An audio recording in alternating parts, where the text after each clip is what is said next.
இன்றைக்கி பார்த்திங்கன்னா உடச்சி ஊற்றின முட்டை குழம்பு செய்ய போகிறேன். அதுக்கு பார்த்திங்கன்னா 4 பேர் செய்யணும். நான் 4 முட்டை எடுத்துக்கிறேன். அதுக்கு தேவையான ஒரு பார்த்திங்கன்னா ஒரு 1/4 மூடி தேங்காய் திருவி வச்சுக்கோங்க.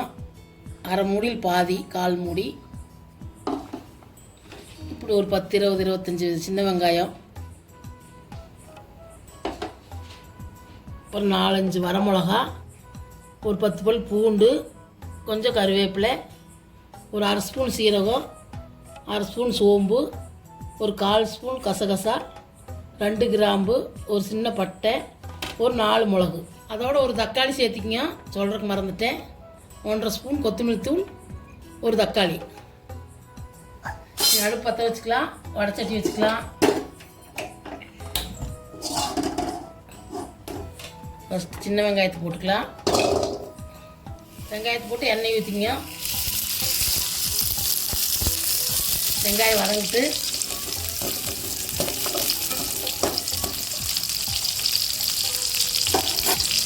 மிளகாயும் சேர்த்துக்கலாம். நான் 4-5 மிளகா போட்டுக்கிறேன். நீங்கள் காரத்துக்கு தகுந்தாலும் காரத்துக்கு தகுந்தாலும் போட்டுக்கலாம். வெங்காயம் கொஞ்சம் வதங்கிட்டோம். பூண்டையும் சேர்த்துக்கலாம், கருவேப்பிலையும் சேர்த்துக்கலாம். இதெல்லாம் வதங்கிட்டு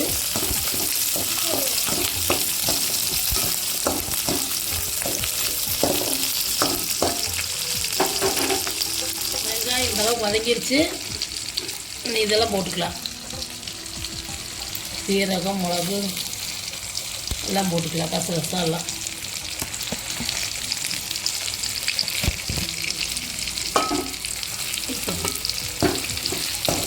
இதெல்லாம் போட்டு கொஞ்சம் வதங்கினதுக்கப்புறம்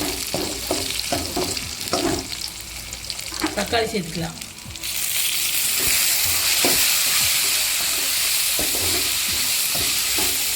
தக்காளி கொஞ்சம் வதங்கிட்டு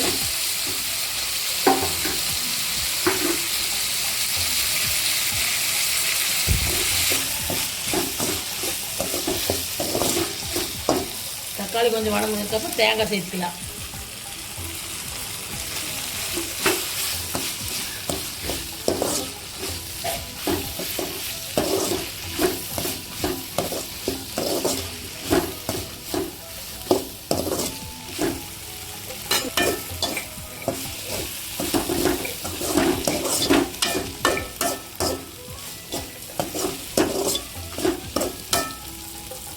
தேங்காய் வதங்கிடுச்சு. மல்லித்தூள் சேர்த்துக்கலாம்.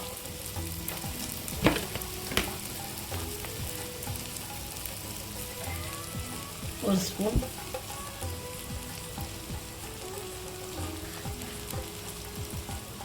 ஒரு 1.25 ஸ்பூன் சேர்த்துக்கலாம்.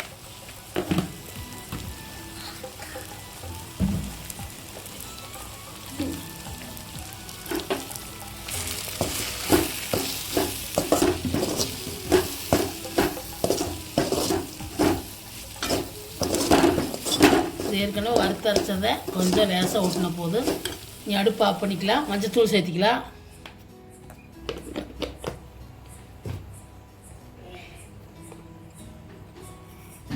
கொஞ்சமாக உப்பு சேர்த்திக்கலாம். அப்புறம் சேர்த்திக்கலாம். குழம்புக்கு கொஞ்சமாக சேர்த்திக்கலாம்.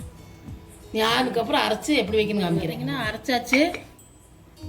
நீ ஒரு வடைச்சட்டி பற்ற வச்சு ஒரு வடைச்சட்டி வச்சுங்க. அடுப்பு பற்ற வச்சு கொஞ்சம் எண்ணெய் ஊற்றிங்க.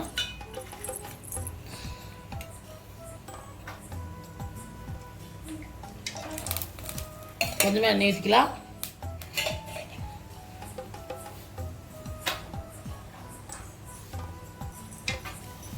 எண்ணெய் காயிட்டு கடுகு போட்டுக்கலாம்.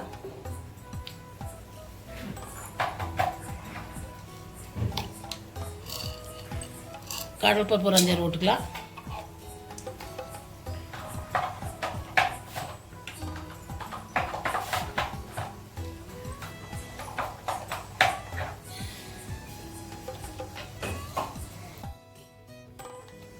உளுந்தம்பருப்பு 5 போட்டுக்கலாம். கடுகு பொரிட்டு அதுக்கு முன்னாடி பார்த்திங்கன்னா இப்படி ஒரு 4 சின்ன வெங்காயம் கொஞ்சம் கருவேப்பிலையும் வச்சுக்கோங்க. வெட்டி வச்சுக்கோங்க. கருவேப்பிலை பொரித்து வச்சுக்கோங்க. தாளிக்கிறதுக்கு வெங்காயத்தை போட்டுக்கலாம். கருவேப்பிலையும் போட்டுக்கலாம்.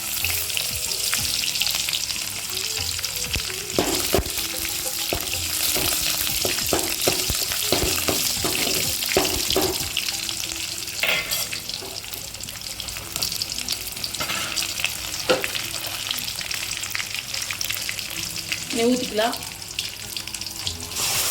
மிளகு ஊற்றிக்கலாம்.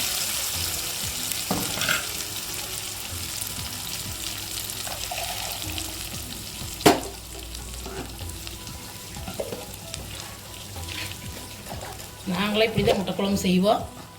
நீங்கள் எப்படி செய்வீங்கன்னு சொல்லுங்கள்.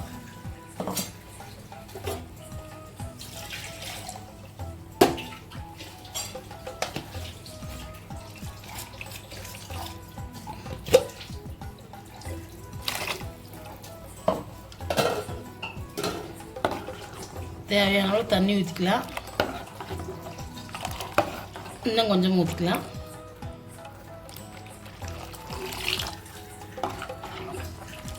இந்த அளவுக்கு தண்ணி ஊற்றிட்டு இன்னும் கொஞ்சம் உப்பு சேர்த்துக்கலாம். அப்படியே கொஞ்சம் உப்பு போட்டேன். இதுவே கொஞ்சமாக உப்பு போட்டுக்கலாம். அவ்வளோ உப்பு போட்டுக்கலாம். நீ கொதிக்கிட்டு அதுக்கப்புறம் முட்டையை ஊற்றிக்கலாம். பச்சை வாசம் போக கொதிக்கிட்டு அதுக்கப்புறம் முட்டையை இடித்து ஊற்றிக்கலாம். இந்த அளவுக்கு கொதிக்க ஆரம்பிச்சிருச்சு. இன்னும் கொஞ்சம் பச்சை வாசனை போக கொதிக்கிட்டு அப்புறம் முட்டையை சேர்த்துக்கலாம்.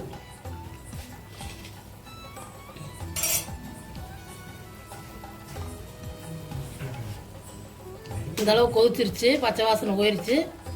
அடுப்பு சிம்மில் வச்சுட்டு இந்த மாதிரி ஒரு பவுலில் உடச்சி ஊற்றிக்கிங்க. ஊளை முட்டையாக இருந்தால் குழம்பு வேஸ்ட்டாக போயிடு. அதனால் இப்படி உடச்சி அப்புறம் ஊற்றிக்கிங்க. சிம்மில் வச்சுட்டு இப்படி ஊற்றிக்கிங்க.